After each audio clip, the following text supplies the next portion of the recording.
Hei, velkommen til Norsk Tolk. I dag skal jeg vise deg 50 ord og setninger du må lære for å kunne snakke norsk. La oss begynne. Husk disse setningene. Hei. Hei, hvordan har du det? På norsk sier vi hei.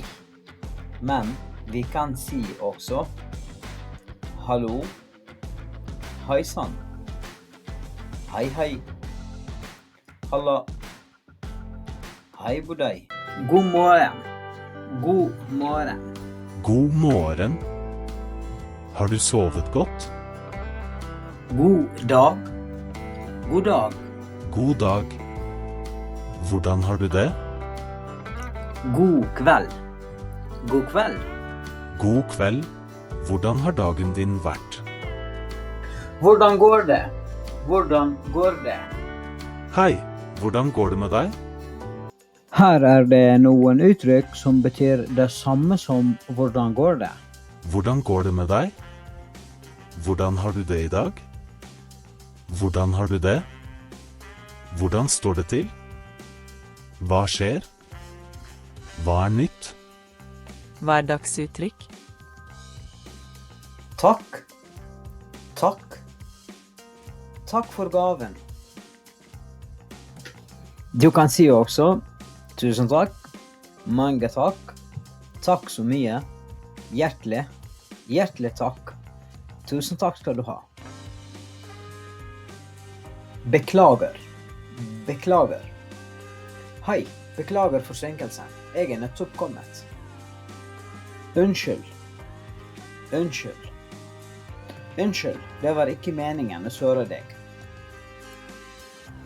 Ja, ja. Vil du gifte deg med meg? Ja, gjerne. Nei. Nei. Liker du ananas på pizza? Nei. Vær så god. Vær så god.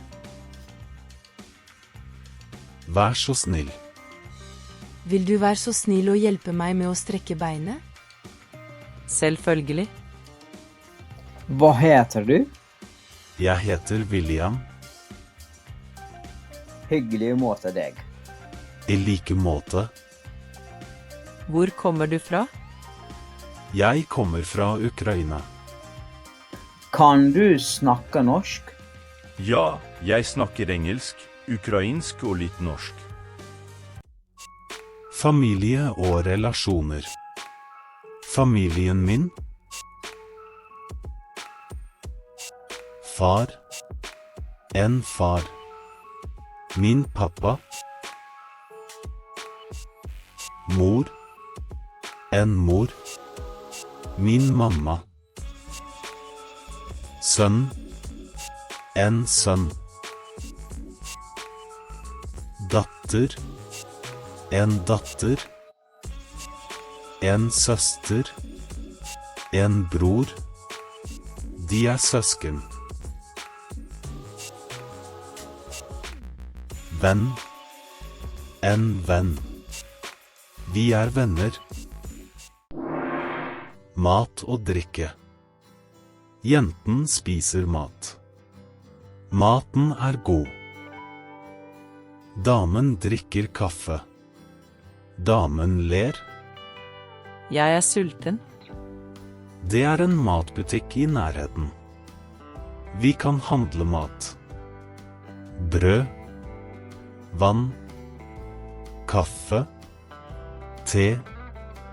Takk for maten. Hvor mye koster det? Kan jeg få regningen? Frokost. Lunsj. Middag. Kveldsmat. Spørsmål og svar. Hvor bor du? Jeg bor i Bergen. Kan jeg spørre deg om noe? Ja, hva kan jeg hjelpe deg med? Hva heter det på norsk? Det heter blyant. En blyant. Hva er klokka? Klokka er 12. Ok, tusen takk. Ingen årsak. Ha det bra. Ha det bra. Ha en fin dag. Ha en fin dag.